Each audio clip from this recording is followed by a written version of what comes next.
Hey, how you doing today? I am Taquila Coleman. In today's video, we're going to talk about the number one mistake God ordained spouses are making in your God ordained love story. So here's the thing: whenever you start comparing yourself to someone else's love story, that is a mistake.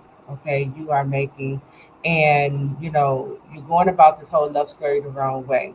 I understand. A lot of people in the community, who follow, me. I understand you all look to see, okay, has God restored Tequila's God ordained marriage promise, right?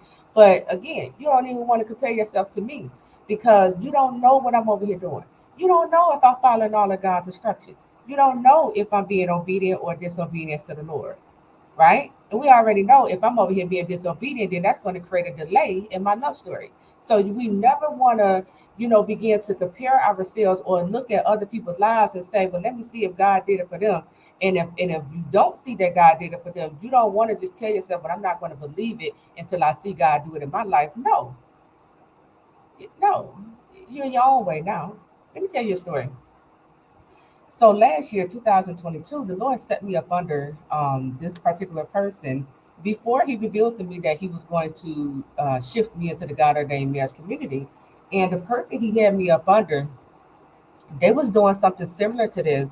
And I set up under this individual for about 5 to 6 months, and I began to get the revelation because I was listening to this individual talk about their love story. But I began to get the revelation that I was further along than this person. I was getting more results than this person. I was getting revelation that this leader wasn't receiving from the Lord, right? And it had everything to do with what I was doing differently than the leader, right? So again, we don't want to look at what is God doing in this person's life and base that off of whether or not God is going to do it for you. No, this God ordained love story, it has everything to do with, do you trust what God said? Do you trust and believe that God can do this for you? Do you believe that God can restore your prodigal? Do you believe that nothing is impossible with God?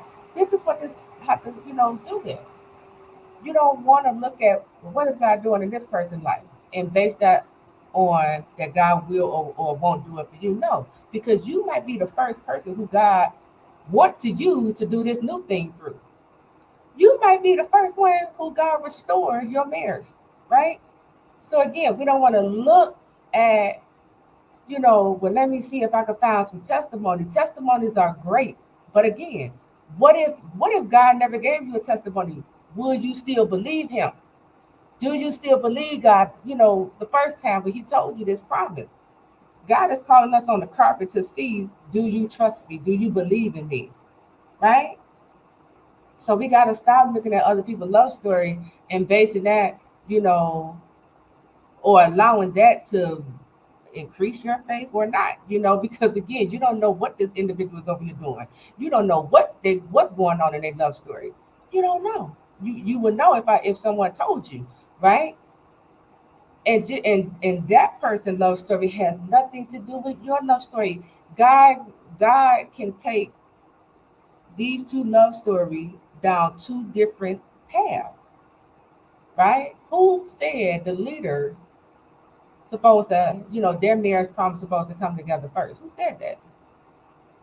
No, it's whoever God chooses. Okay, it's whoever marriage promise He chooses to restore first. It is not, and it's not really about first, second, third. Nah, but the whole point of what I'm making here is we got to stop looking at and comparing ourselves to what God is doing in other people's lives. And we got to ask ourselves, do I believe what God promised me? Do I believe what God said? That's just what it is. And if you believe it, then you go ahead and you stand strong and you start, going through your process, right? Because nothing is impossible with God. You can be the first one who God say, I want to use this one to show the whole world this new thing I'm bringing into the world. You don't got to be the last one. Your marriage don't have to be the last marriage that God restored. You could be the first, right? So I just wanted to say that let's not make this mistake of comparing ourselves to others. Scripture tells us it is unwise to compare yourself, to anyone. So let's operate in wisdom, and let's really just search ourselves and ask ourselves, do I believe what God promised me? This is really what this is about. Do you believe what God promised you? Yes or no? Period. You know, and your belief based upon what God, promised you, it shouldn't be based upon what God is doing in someone else's life. No, no, no, no. That's the wrong way to go about things because again, a lot of people lie. A lot of people, you don't know. People.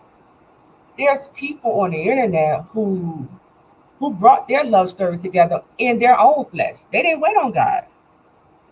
And so again, you can't compare. You shouldn't compare yourself to what You shouldn't compare yourself to other people's lives because you don't know what's going on. You don't know if they really went through the process. You don't know. Okay, you don't know. You don't know where they at in their process. You don't know what's going on in their love story. Okay, so let's not compare ourselves to other people. Okay, so with that, I am Taquila Coleman. I'll talk to you real soon. Take care.